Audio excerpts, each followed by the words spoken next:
Assalamualaikum warahmatullahi wabarakatuh. Para pangjejer sareng para pamilon anu kusim kuring dipika hormat, langkung tipayun hayu urang panjatkeun puji sinareng syukur ka hadirat Allah Subhanahu wa taala. Anu kalawan rahmatna urang sadaya dipasihan kasehatan sareng kasempatan sehingga urang tiasa patepung lawung dina ieu acara. Teu hilap shalawat sinareng salam mugia tetep dilelerkeun ka junjungan urang sadaya Kanjeng Nabi Muhammad sallallahu alaihi wasallam, ka kulawargina, ka para sahabatna sareng mugia nepi ka urang sadaya salaku umatna dugi ka akhir zaman. Amin.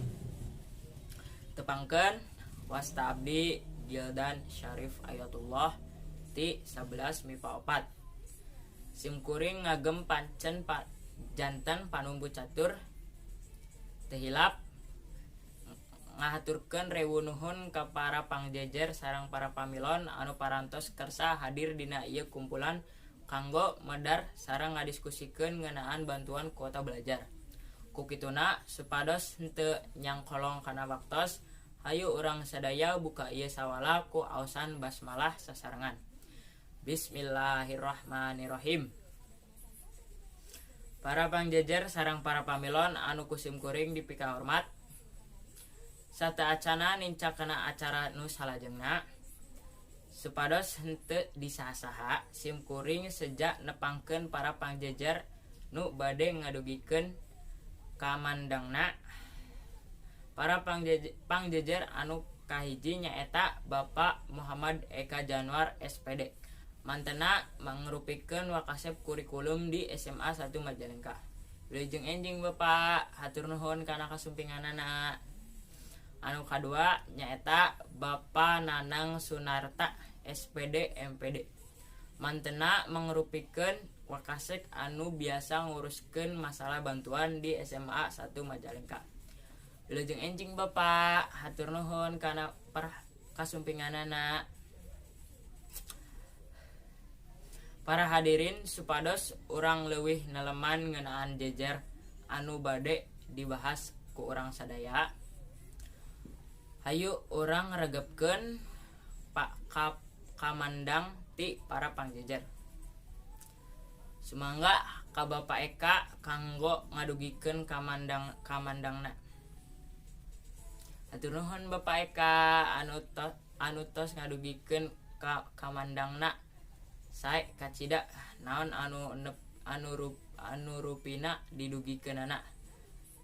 Muka mandangna urang sadaya ngeunaan bantuan kuota belajar.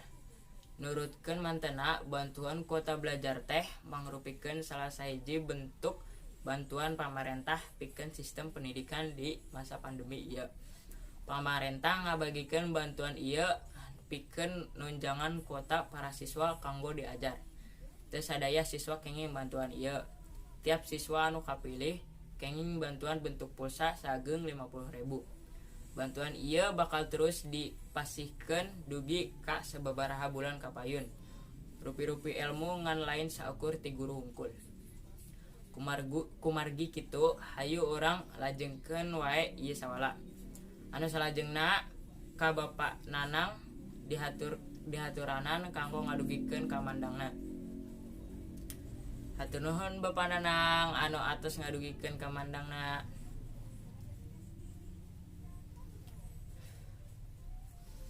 Nurutkeun mantena ayana bantuan kuota belajar teh ngagaduhan kaleuwihan oge kakurangan.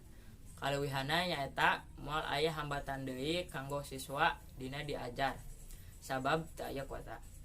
Ari kakuranganna nyaeta teu sadaya siswa kenging bantuan ieu. Mung sababaraha siswa hungkul anu kenging teh. Kulantaran waktos anu sakedik salajengna sim kuring bade ngawatesan kanggo pamilon anu bade tumaros.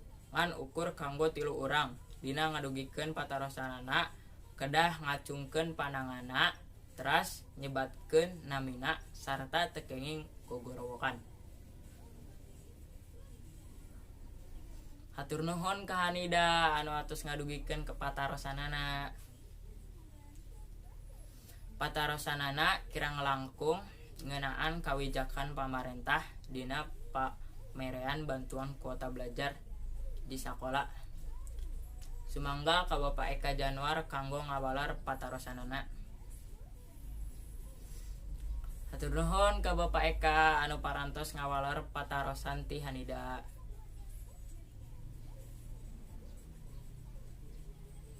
Teu karaos ieu acara teh parantos rengse. Alhamdulillah.